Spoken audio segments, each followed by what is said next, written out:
Yeah. Pro Fan Sports Podcast. Let's get it. Pro fans, tune into the program. Every single week, get the dope, fam. Sean on the mic, very flat too. Keep you updated, that's what we do. Pro fans, tune into the program. Pro fans, tune into the program. Pro fans, tune into the program. Every single week, get the dope, fam. Yo, what it do, everybody? It's your boy, John Altidor with Pro Fan Sports Podcast, back at you with another one with my boys, Barry. Vlad couldn't make it today, but today we got a legend in the building, man, back with us. It's Boston Globe's national NBA writer, Gary Washburn. Welcome back to the show, man. Thanks for coming on. Oh, it's great to be here. Thanks for having me. Absolutely, man. You could be doing lots of other things right now, but you're giving us some of your time, so we really appreciate that, man. So obviously we're here, to talk some ball, specifically the Celtics, man. The season's coming down to an end here. We're trying to make that playoff push. It seems like the last 3 games, these guys have, I guess, decided to play again, and maybe they were, bored, a little bit the last, 15 games or so. We relinquished the first place in the NBA and gave it to the Milwaukee Bucks. But now we're a game and a half behind, and hopefully we can catch up with them, man. But I think, the biggest topic right now for the Celtics, other than, the record, is Jaylen Brown and his situation. Last week came out with a couple comments that, went viral in the media. What do you think about those comments, and what do you think the Celtics want to do with Jaylen Brown? I didn't like really over or react, to those comments like he wants out or he's really unhappy in Boston or he hates it Boston. I think he was just putting the organization on alert of how he feels about certain situations, certain things, and it's up for the organization and to react. And it's a partnership, and he's got to react too. I mean, it's not only just the organization; he's got to do things right. I think winning a lot cures a lot of ills, and I think winning will help. And I also just think that obviously the Celtics, are an organization that has, flourished over the last several years with him involved, and he wants to feel a complete part of that. And I think also, his contract's going to be coming up after next year, and he's going to be due potentially $290 million if he makes the first team, or sorry, not first team, just makes all NBA team. So that's on the table too. So I don't think it's a situation where Jaylen was like, I want out, I hate it here. I think he likes it here. He likes his teammates. He's been embraced. But I just think some of the things that happen in the city, like he referred to, like trying to buy a house or start a business. Now, would that happen other cities too? Is Boston the only city that it would be a situation like that? Probably not. But I think he's pointing that out. I think he wants change. He wants progress. And he's going to continue to say that until it happens. And so I think that this is just who he is, his focus is on the society, the community, the Black community primarily, and being kind of an activist and a leader off the floor too. So that's what he's focused on. If you ask other guys in the team, they probably have different answers about how they like it here. Everybody's got a different perspective. Everybody comes from different cloth. Not everybody's the same. So I think, if you ask Jaylen what he feels about something, he's going to pretty much tell you the truth. And this is one of those situations where he told the truth. Did he mean to rattle people? I don't think so. I don't think he probably expected the reaction. And also, too, one of those interviews was in January, and so it came out, and it just happened to come out a week or so after the New York Times article, the one from the Ringer. So I think he was kind of a two-piece in terms of like, okay, you do this one article and then now you do another one, but yet those interviews are almost like 2 months apart. Yeah. I agree with that. I think, he definitely should speak up and let his feelings know about what he wants to do. And I think, putting the organization on notice is definitely smart for him. He's a smart kid. I wanted to touch up with what you were saying, I mean, I have a hard time with it, because I do live here, in Boston, and it has a bad stigma, right, with the racial stuff, and you've been a writer here for a long time. How do you feel about this stuff? Because I feel like as soon as we start talking about this stuff, people from other fan bases just have a field day on what it really is like here. What's your experience like, and is it warranted? Um, I think there's institutional racism in some aspects of Boston businesses, Boston community, Boston media, etc. I think that's the way it is. I think that there's just some people. I think that this is the kind of city that people have been used to doing things for so long, you just get numb to it. So progress comes slow because I think people stay to themselves. Black folks out here stay to themselves. They just do their thing. They're not fighting as much as they probably could, or they don't go to places. I hear, from people, oh, we don't go here, or we don't go to the waterfront, or why not? You know what I'm saying? Why don't we, go to some of these restaurants and businesses? Yeah. Is there going to be a lot of people there look like us? Absolutely not.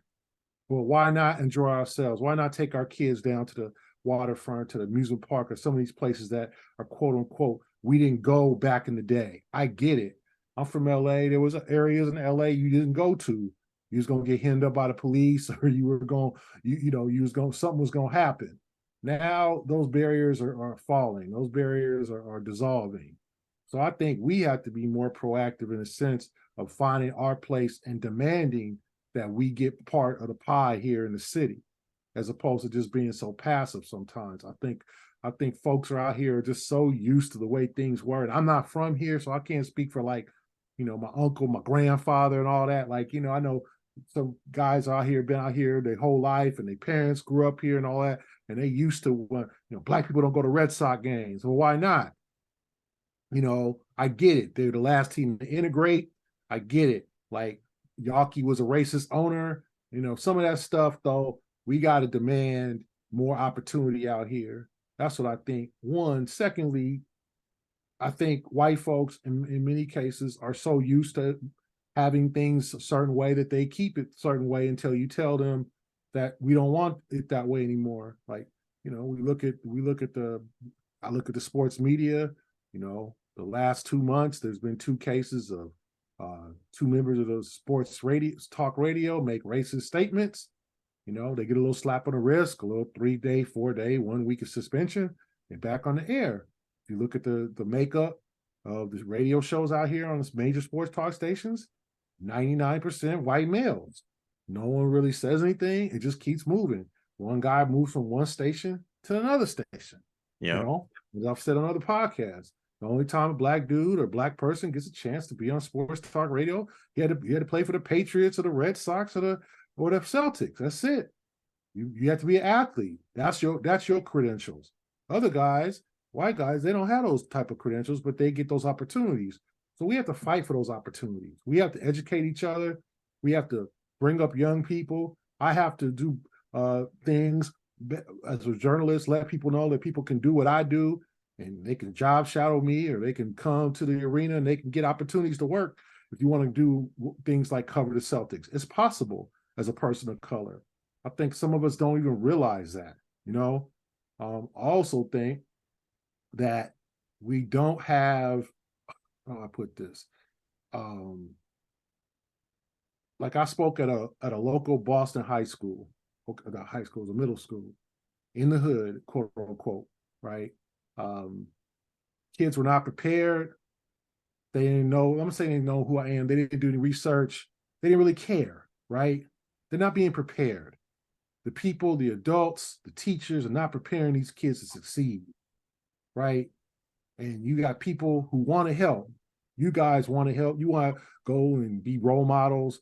But if they don't look at you like that, if we don't respect each other in that way, If we don't have that bond and bring up young people, and young people are open to be brought up, it's just gonna keep the cycle gonna keep happening.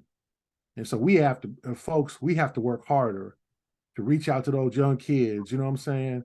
Because I don't like, only time I see a black kid on the paper is when he gets shot by a drug dealer in Dorchester. Like I don't like seeing that. That's the only time we get, you know what I'm saying? We have black excellence. We need that exceptional.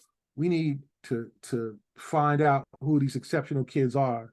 And we need to make kids who aren't exceptional, exceptional.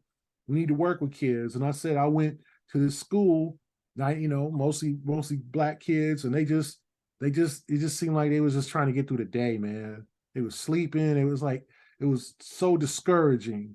And I'm not saying I'm the greatest public speaker, and I ain't walking there like I'm Obama or nothing like that. Mm-hmm. But they just had no interest. Like we can't even relate to you because you ain't here and you ain't. It's like, well, why not? Like, why can't you feel like you can not leave your neighborhood, but like you can go somewhere else and see where other people live, or you can come back and improve your neighborhood. Everything ain't got to be right here, right now, today. And so we got to do a better job. So I think Boston it's so used to its ways. And I think people get comfortable in their lives. They work every day. They making, they raising their families, and they're like, man, I ain't got all the time to do all this political stuff. I'm just trying to have a nice house, widescreen TV and watch the damn game, and enjoy my life. And I get that. But I think it's a whole cycle of things, man, about this city that people from the outside notice that, like, okay, how come we don't do more out here? How come we are not taking advantage of all of what Boston, because Boston, in terms of its culture, all that it's a great city, lots to do. I mean, people always in town, whether it be speaking at Harvard, whether it be speaking at BU, whether it be, there's all types of communities, the Muslim folks, the Black Israelites, the Catholic, all types of religions, all types of Black folks, Blacks, Jamaicans, Haitians, Dominicans, and then the Afro-Latino, Puerto Ricans, folks from South America. Like it's just so much beauty here. I think we need to take advantage of that. But also, we have to fight for that. And sometimes the folks who are in power don't want us to have those things. So I understand what Jaylen is saying, but I also think that we all gotta come together. We gotta let people know that people can be what we're doing, do what we do. You have your own podcast. You can have people on. You can have, sometimes you just gotta ask, man. Sometimes you gotta ask. That's all you gotta do. I got an email from a kid from Belmont High School. Woman, like, okay, I'll do that. I'll help you out. I don't know if he's white, black, green, red, whatever he is, straight, transgender. I don't care. I'll help a kid out. You know what I'm saying? Like, but he asked. He sent me an email. You know what I'm saying? So it's like we need to be more. We need to go out there and get our opportunities and make our opportunities happen. And I think Jaylen's pointing that out, and people who aren't from here, who kind of delve into how Boston is, are like, man, like, it's a lot of things that just, it's the way it is here. Like, well, let's make it not the way it is here anymore. Let's make our own sports talk radio show and talk about issues we want to talk about, and have guests that are interesting and fascinating for us. Not always, you listen to someone talk radio, you got to listen to jokes that ain't funny. Yeah. References you don't even understand. Mm-hmm. Because it's not for us sometimes. So we have to have a thing. We got to make it for us. We got to make things for us too. And that means you get young people involved, and their bright ideas. There's some brilliant young kids out here in the community that are just waiting for opportunities. We could help them. So, as much, and I know I got a big picture on that, but like when I see Jaylen talking about that, yeah, like I see probably, the traditional, like, institutional racism, or the, like, well, we want you on the basketball court, but not necessarily want you to live next to us. We like that you play for the Celtics, you make a lot of money, but we don't necessarily want you to buy this very valuable piece of property on the waterfront to open your on the seaport to open your business. Who is that going on? Is discrimination going on like that? Because I know that there's more brothers out there with mad money and sisters with money than Jaylen. And Jaylen got money too, but I know there's some balling brothers and sisters out here that are looking to take, are they being pushed back? That's the things we have to look into and find out. And I get it. Everybody's busy going through their lives, but I think those are some of the things he's referring to. And then some of that stuff happens, I'm sure happens in other cities too, right? But Boston has that stigma, has that reputation. And when things happen like this on the sports talk radio, it don't make the city look good at all. Yeah. It makes people like ask us why we even live here. Why y'all deal with that? Is everybody like that out there? Do you get called out your name? Like, we get challenged about why we live in this city. And it's like, we got to continue to defend. It's not that bad. That was an exception. I get tired of it. Right.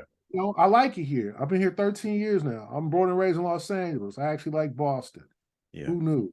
But it's like, I get asked that a lot from my friends that don't live here. Or they come up with these old stories about, oh, I heard woo-woo, racist stuff they never experienced themselves. Urban legends and things that happen in 89 and stuff like that. I get it, but I live in LA. I'm from LA. Y'all heard of LAPD? You think they've been kind to black folks over the years? So that's Los Angeles, right? That's the land of milk and honey. That's beaches and skies and Ice Cube, right? Like, so I mean, it can happen everywhere. So I just think Jaylen was putting kind of the organization on alert, and Boston doesn't like to hear about itself in that. It just doesn't. It wants to hear everything is great. Yeah. Well, you guys, we got Kevin Garnett and Big Papi, and hey, what's wrong with this? You guys like in some cases it's true. In other cases, like, there's still things that need to be done. And I think hopefully we can all work on those things. Gary, that was beautifully said, man. And I think you put a lot of it into perspective. And you're absolutely right, man. Especially, in the sports industry and the voices that we hear on a daily basis, there really is nobody that's really out here for us and by us. And I think that's why, people like us, we're trying to create, a platform where, we're speaking on things that matter to us. And these are the kind of things that matter to us. And I think you put it in a beautiful way why things are the way they are. And, I think we definitely need guys like Jaylen Brown to keep speaking up. And, whether or not, the fan bases like it, we got to create that change. And I think that was very well said. And you put in eloquent words, man. So thanks for that. Back to obviously the Celtics, man. The season's winding down here. What have you think about the season so far, and do you think we're closing the season in the right way to get ready for the playoffs? Yeah, I think that they've they've had some ups and downs, and mostly ups. I think it's been a positive season.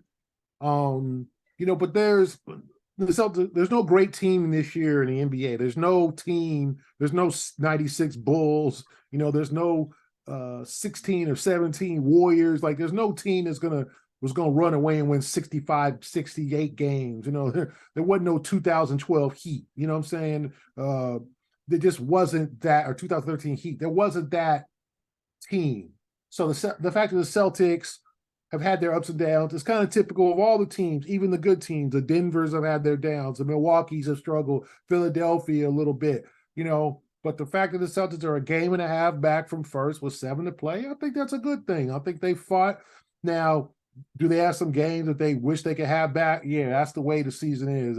That 28-point blown lead against Brooklyn. Like, if they don't get the number 1 seed, they'll definitely point out 3 to 4 games that they blew and wasted and, didn't get. The Cleveland game where Brant Williams missed those free throws. Like, and that's just in the last couple of weeks, right? The Utah game, like, they'll point to 3 to 4 and maybe even more than that, 6 to 7 games, be like, man, we should have had more win. I think they'll say that. but I think they're in a good position, now, because the difference between number 2 and number 1 is, it's going to be probably potentially Philadelphia in the second round instead of maybe Cleveland. Now, you ask yourself, well, if I'm a Celtic fan or if I'm the Celtics, who would you rather play in the second round? Cleveland, who's beating them 3 out of 4, or Philadelphia, they're 3-0 against Philadelphia, even though Philadelphia got that big dude to paint, the Joel Embiid. So sometimes it just depends on the road you want to take. You want to face Philadelphia in the second round and then go and have Milwaukee but not have home court advantage, or do you want to get home court advantage, face Cleveland in the second round? So it all depends. Like, I think they want that number 1 seed. I think they're going to fight for it, and I think it's attainable. They've got to win Thursday against the Bucks. They got to win that game for them to get it. If they don't, it's probably, they lose the tiebreaker because they only played Milwaukee 3 times and they split because they lost that game in overtime in Milwaukee. That ends up being looming really long, even though they played really well. They really had a chance to win that game too. If you really look back at it, a couple of shots go down, they win that game instead of losing in overtime. But I think that they have a chance. I think they feel like they're in a good position. And I also think if they're number 2, they're not going to cry and be, feel like it's a failed season. They're just going to go through the road. Now it's going to be tough. You play, now if they get, let's say, Miami in the first round, then Philadelphia, then Milwaukee, that's a gauntlet. Those are all rivals, all teams that don't like the Celtics, all the 3 teams that feel like they can beat the Celtics. Now, to me, there really is no gimmies in the East. Like the Knicks, no, that's not a gimme. Mm-hmm. We've seen how well the Knicks played against the Celtics this season. Chicago is a big team, and the Celtics struggle with size. Atlanta's probably the easiest one, or Toronto, if you think about it. But those aren't easy series.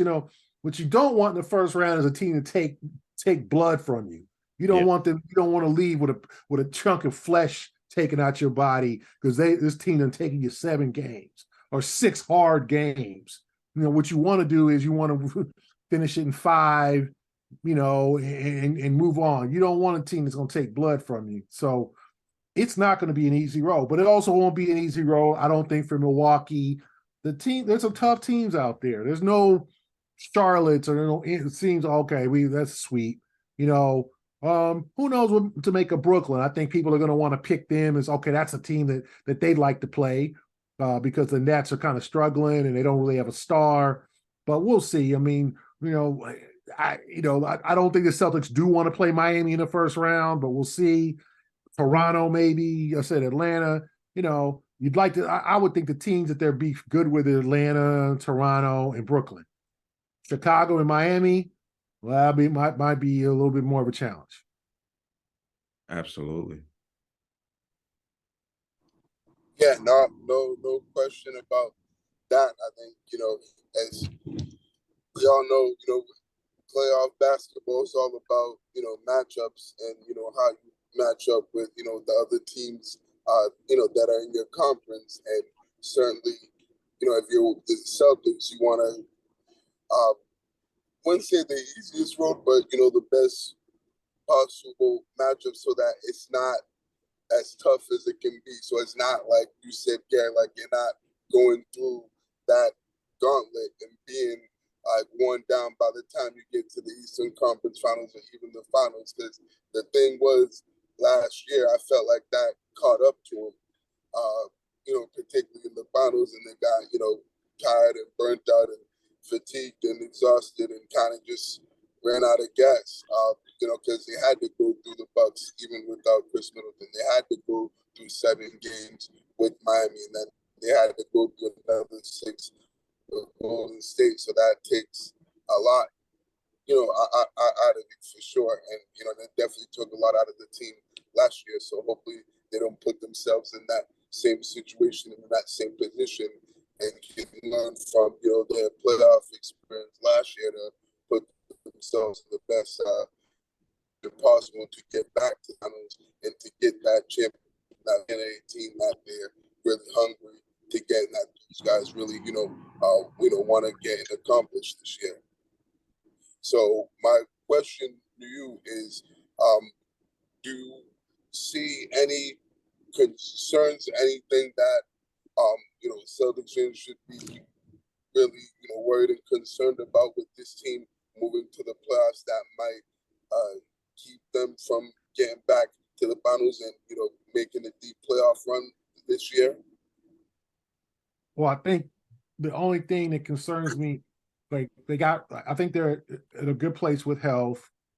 They got Robert Williams back. Looks like Peyton Pritchard is going to be eligible and okay to play this week. And so I just think the Jason Tatum thing, he's struggling of late. Now he's going to score regardless. He's going to put the ball in the basket, but you'd like to see him be more efficient. You'd like to see him hit more threes. You'd like to see him just have a nice, good, strong game where he's hitting more than half his shots, where he's getting to the free throw line, where he's knocking down a three ball. You don't want to see 2 for 9 from 3, 2 for 10. You don't want to see him really press. I think on that road trip, especially the Houston game and the Utah game, he was pressing to try to get his shot. And in the Utah game, he only took 12 shots. They blitzed him, so he got the ball out of his hands. And he didn't force it, which I thought was good. But then toward the end, he was trying to be hero ball. He's trying to be the man. He took that running three that didn't go in. He took a difficult step back jumper in the last few minutes where really all they needed to win that game was probably another bucket. And Tatum couldn't produce it. Now, I'm not saying, Tatum, do I think he probably needs a little bit of rest? Yeah. I think he's had a long season. He's played a lot of minutes. But I also think he's capable of putting it back and getting it back on. Now, they're not going to have a lot of games for him to just try things out. Washington, who knows who they're going to play. They're kind of tanking. Bradley Beal could be out. But it's Milwaukee. Then they got Utah the next night. Then they got Philly next week. Then 2 against Toronto. And Toronto's fighting for a playoff spot. And then Atlanta. So ain't no gimmies in the last 7 games, right? Besides maybe Washington. And who knows what Utah brings to the table. But that's a big team. The Celtics will be coming off that tough, emotional game likely against Milwaukee. So that's a tricky game to come home and have to play the Jazz. But I think Tatum's the only concern right now. Will he get his stuff together in terms of his shot, especially the three-point shot? I think he's about 30% since the All-Star break, since he hit those 10 in the All-Star game and looked like he was a Superman in that All-Star game, and he hasn't been himself since then. And you want to see him in the last 7 games get to that point where he's going to be, easy 30. No, for sure, no question about it. And I totally agree with everything you're saying. Those are all facts. I, certainly, am a little bit worried about, Jason Tatum, but I think that, when, the playoffs start and playoff time comes around, I think, he'll be able to, really raise this game and play at a high level like we expect him to, like the superstar that we've seen him, play like and become in this league. Now, what I'd like to see more from him is, go more to his mid-range game. I feel like he's kind of gotten too predictable where he's either doing these step-back threes or he's trying to, dribble and cross over and then get to the basket and stuff. Lately, particularly against that Sacramento, the Kings that game, he was going more to his mid-range game. At least there was a few times that I saw where he was, getting the ball in the post, and then he would be able to, play, what I'm saying, off, from being in the post. And usually there'll be a smaller defender or a guy that just, can't really keep him in front of him. So that's certainly something that I'd like to see, moving forward and like to see him put in more emphasis on it. Also like to see Joe Mazzulla, put him in those positions where he is getting those post touches, and he is looking for his mid-range game more than rather than settling for those 3-point shots all the time. Now wanted to ask you, I know because there's a player that I know they were all always really concerned about as particularly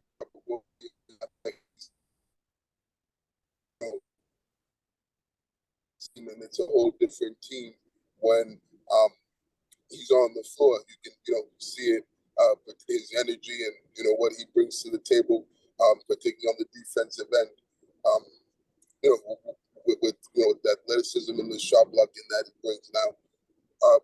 How confident or good do you feel that he can be able to stay healthy and be able to, last a long, a deep playoff run and in these playoffs, since we haven't really seen that yet from him? Oh, you talking about Robert Williams? Rob Williams. Yes, okay, sir. Yeah. Yeah, I mean, you're kind of rolling the dice here. The best you can do is hope that he can maintain. Obviously, in the playoffs, no back-to-backs, so should be able to play in every game. You limit his minutes to about 28 to 30 minutes a game. You constantly keep in touch with him, see how he feels, and you hope that he doesn't come up with any bizarre or new injuries. He's unfortunately, he's just been one of those guys throughout his career with the hip edema and the knee stuff, and now the hamstring, and he's had ankle stuff that he just hasn't been able to avoid the injury bug. But he says he's healthy now, and what you wanted at the end of the season is you wanted him to be healthy. Okay, so you got 7 games left. I don't think he'll be playing against, we'll see if he'll play against Utah, that back-to-back after Milwaukee. I know they're going to want him against the Bucks.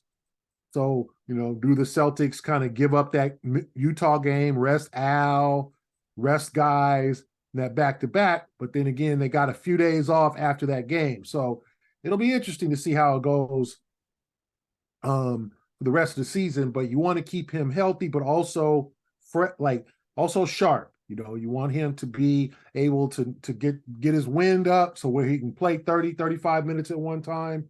And then after that, I think you got to take your chances. And you got to hope that guys like Luke Cornett and Blake Griffin and maybe Grant can play those center minutes when Rob's off the floor. But they know he's not going to play 40 minutes. But they hoping that the back-to-back thing, hopefully for him, not having any back-to-backs, preserving him will be a good thing, and he'll be able to last through the postseason.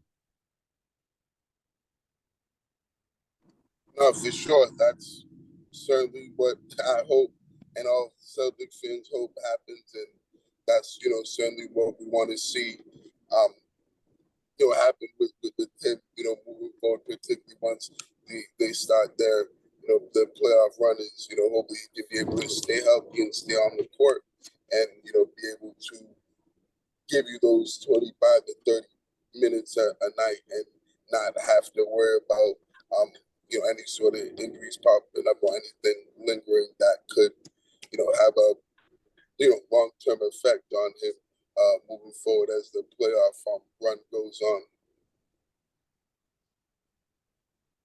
John, you had a question? Yeah, for sure, man. I think another thing people are wondering about is, how confident are you with Joe Mazzulla, being that he is a rookie coach, and I feel like he's had some growing pains this season, and he's made some adjustments. I feel like he's gotten better as the season has gone along. But now he's gonna go into his first postseason, as a rookie head coach. What's your confidence level in Joe Mazzulla to handle what he's about to face in the playoffs? Yeah, it's gonna be tough. You got coaches like Doc and Eric Spoelstra, veteran championship winning coaches. Mike Budenholzer in Milwaukee has a championship under his belt. Tom Thibodeau's a strong coach. There's no slouch coaches in the playoffs, and they're all going to try to outcoach them. That's the goal, is to outsmart your opponent and to outsmart your counterpart, right? So I think Joe's going to have to step up. And I thought that they should have added another assistant coach to replace Damon Stoudemire. Yeah. Because I thought that was a big loss for them, but they don't seem to be pressed to do that, unfortunately, for the Celtic fans, to me. So we'll see. I thought they could have used another advisor, a guy consultant, a former coach, ex-player who could kind of give them an outside perspective on what other teams might be doing, things like that. But they seem to be strong in their conviction. So we'll see how this goes and how Joe adjusts to some of the things, because I thought that Utah game, for example, he got outcoached by Will Hardy. Will threw that defense at Jason. And I remember Mazzulla saying, well, I didn't think he was going to do that the whole game. Well, he did. And what happened? Jason got 12 shots. It's exactly what you want, right? I mean, you don't want Jason taking a whole bunch of shots. You want Marcus taking the shots, or you want other guys to try to beat you. You don't want Jason scoring 40. And Jason scored 15 points in that game. And then Celtics still, I said, they could have won that game, lost by 1 point.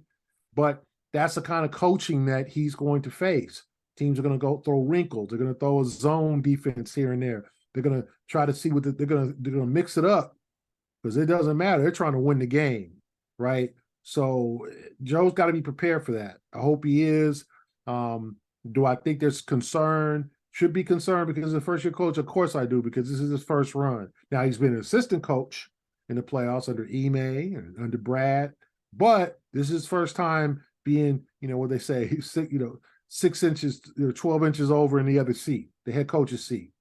So we'll see how it goes, and we'll see whether he has a support staff that's going to help him and see some things potentially that could help the team get over the top. Yeah, well said, man. With Joe, I feel like he has, a little contentious relationship with the media.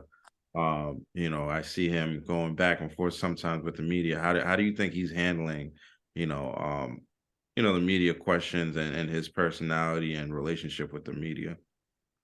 Well, he's never going to be Doc. I mean, he just has his way about him.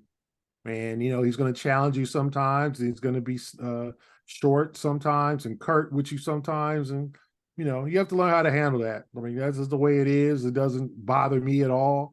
I have a good relationship with Joe. We don't always agree, and he hasn't always loved my questions, and I feel that and understand that. But if he thinks all my questions are amazing and is happy to answer all my questions through ups and downs, and I ain't doing my job, right? If he's just like, if I'm just throwing softballs up there to him, that's not my job. Is to make him happy or to please. My job is to give the Celtic fans the best coverage and to give you guys to follow the team the ups and the downs. So what's happened, why did it happen, and what went down. And that's my job. And he understands that. He has a job to do. I have a job to do. So there's mutual respect there. But yeah, has he been a little short with the media at times? Yeah. But you don't ever stop, challenging him in terms of like, now, have a basis, have your information, and have your stuff together. He might not agree with you, but I think he understands. Obviously, he was a little sensitive about the timeout thing over the early part of the season. I think he's improved on that. I think as like, Joe, I understand, but 29 other coaches do it for a reason this other way, right? Like, you want to be the dude who reinvented the wheel. You want to be the, you want to be the dude who invented this whole thing. That's great. But there's a reason why when the other team scores 10 points in a row, you tend to call a timeout as opposed to letting it get to 20 points in a row. You stop the momentum. You give your guys a rest. You might make a lineup change, lineup switch. It's like whatever you do, you reboot. That's what timeouts are for. It's not a pride thing. Oh, I'm giving up on my guys because I'm stopping. No, like sometimes, you guys watch games all the time. Runs happen in 40 or 50 seconds. And you just got to stop it. Stop the momentum. give your guys a chance to breathe. Maybe some guy's tired. Like, and I think he's realized that. And I think that's something he's improved on, because I think we all looked and we're like, okay, Joe, we get it. You know, you're trying to let your guys play through things, but it's kind of hurting the team at times when you don't stop the momentum of the game and you don't give yourself a chance. You don't give yourself a timeout to regroup or call that final play, like the Miami game where he had Jason up there dribbling up the floor trying to make a play and ended up they didn't even get a shot off and they ended up losing the game. So I think he's improved in many aspects. I think he's already a good coach, and he's going to get better. I mean, the first year is just the first year you do anything, you're not going to be as good as your third year or your 10th year. It's just human nature. I don't care what you do, right? So this is just the learning process. Ime Udoka did well as a first-year coach last year too. So it's possible, I mean, but you're going to go up against some shrewd guys, Steve Kerr's and the Mike Malone's. I mean, these guys have been around. Some guys been hired and fired in different places and all that. JB Bickerstaff, has had his ups and downs and now has found his niche in Cleveland. So, you just got to expect that Joe's going to be for a battle every night. Absolutely. I think my last question is, where do you see, the Celtics ending this season? Well, I mean, I don't think there's a great team that I look and say, well, they're just going to kill the Celtics. Like Milwaukee could beat them in a series. Philadelphia could beat them in a series. If they play bad enough, even New York or Cleveland could beat them in a 7-game series. But I think if they play up to their capability, they have a chance to win a championship. And in the West, like none of us can figure out the West. Right. No, can you tell me who's going to come out the West? Like Denver, Phoenix, when they get KD back, Memphis has now got Ja back. They trying to get it back together. Golden State, are they going to make one final run? Is just like, they're going to get the band back together and they're going to get everybody back and they're going to go on this damn new edition kind of tour where they just going to like beat the hell out of they just going to get it together for like a month. They're going to get it together for like 6 weeks. And then and then they just be like, okay, we done. We break. Like, Draymond's gonna go somewhere else. Like, is that possible? Could that happen? Where they could just be like the 6th seed and just be like, all right, we done been messed around too long. Let's just get it together. Like, we don't know. We have no clue what's gonna happen. The Clippers, Paul George comes back and Kawhi and Russ, like, could they, like, it's going to be crazy in the West. But I think the good thing for the guy who comes out the East, there is no great team in the West, not even the Warriors. They got mad flaws. Yeah. So if the best team is Denver, you want to have home court advantage because it's hard to win in Denver. They're a great, great home team. But I think the Celtics are going to should finish with a better record than Denver. So if they get to the finals, they have home court advantage. And so I think it's possible. But they got to play up to their capabilities because, as I said, they could lose. I mean, you guys know it. They could lose to Milwaukee in a 7-game series. They could lose to Philadelphia. They could lose to the Knicks. I mean, if they play poorly, they could get pushed to the brink by the Cavs. I think Milwaukee and Philadelphia are the only 2 teams that I think could really just beat them. But I think if they play poorly, a couple other teams could beat them too. For sure, no question about it. I think, like you said, any team in these playoffs for sure is beatable. And in Rono, everybody has their weaknesses that can be exploited and exposed if they don't play at a high level consistently, and bring their A game every night in the postseason.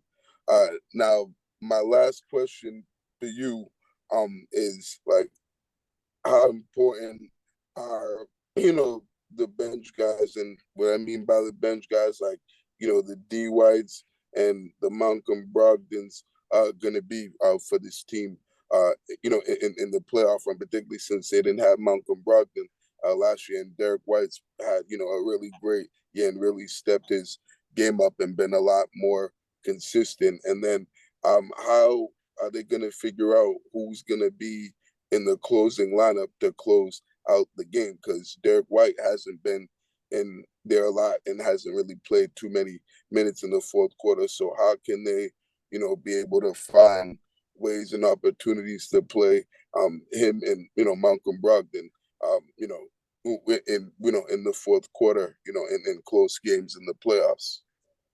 Yeah, that's a good question, man. They're going to have to rely on everybody. I think Derek White has finally gotten to the point where he has that confidence about him. I mean, we talked to Greg Popovich's former coach. He said there's one of those guys that, he needs to get the confidence. Like, confidence is important thing to him. And I think he has it now. I think when he came in last year, he didn't play with that confidence. He didn't play with that swagger, that bravado that he probably needed to. And he was really inconsistent and just wasn't sure of himself. Now, I think we assumed every NBA player just got mad, swag and just going to be like, oh, I got this. I can score anybody. Everybody ain't like that. Some guys need good positive situations, reinforcements, encouragements to be able to get to that level. And I think Derek has been told too many times, shoot the ball, use your skill set, Derek. You're a good ball player. You're a guy that we highly respect. No one's going to jump you for missing shots. And I think he's finally gotten to that level where he can be that reliable number 3 scorer. And so is Malcolm. Malcolm's had a very good year. He's been in and out at times, had little nagging injuries here and there, but Malcolm, I think, has had a good year. So those are two elements, a very much improved Derek White and Malcolm Brogdon. And then Al shooting the ball well, when Al gets going. And you got Robert Williams, and you got guys now, is Sam Hauser going to get a lot of playoff minutes? Probably not, but he's a shooter. Same with Mike Muscala. Like, those guys can stretch the floor. The last year, the Celtics didn't have anybody to stretch the floor. They just didn't. They didn't have shooters. Hauser was on the squad, but wasn't quite ready. They just didn't have that depth and that guy off the bench who could just knock down a couple of key open threes. Like the Warriors in the final had Otto Porter. Otto Porter was that kind of X factor. Like Iguodala. They just had depth. They had just so much depth. And then those guys, even the Euro kid, Bijalika, who ended up having some key moments, right? Like, they pulled guys off the bench who have NBA experience, know their roles, know that they're contributing to a championship team and ain't tripping about playing time, come in there in key moments.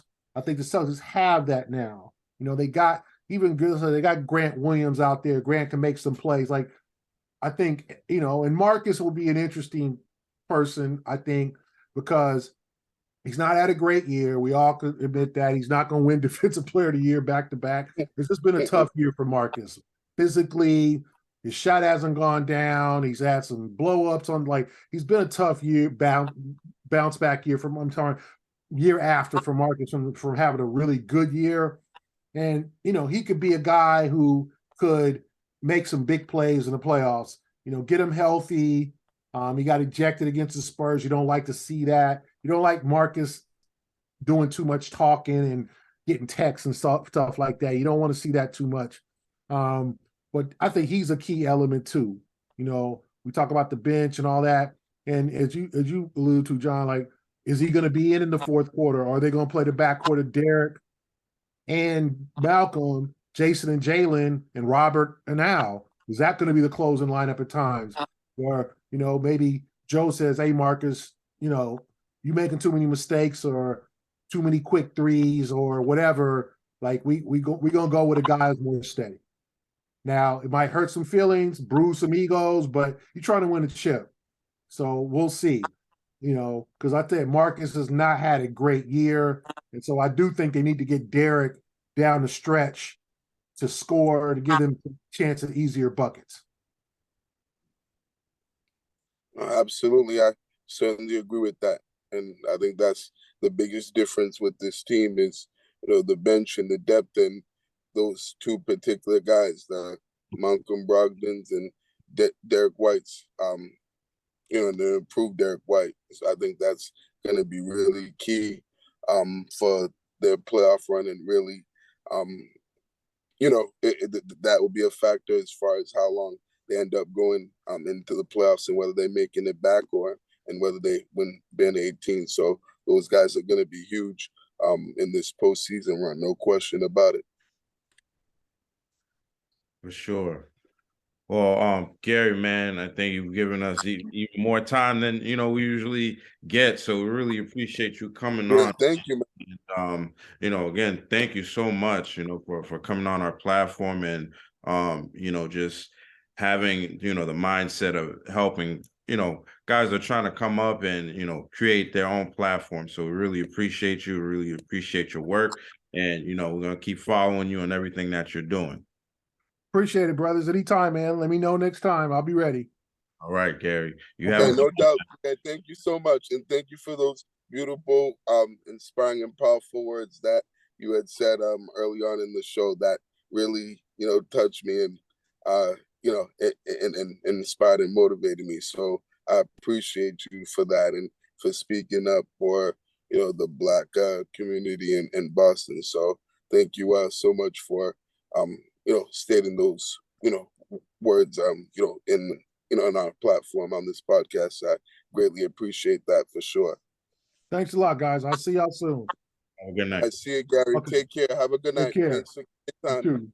Yes, sir. That was a great Gary Washburn, That's right. Did great. Gary Washburn. That's right.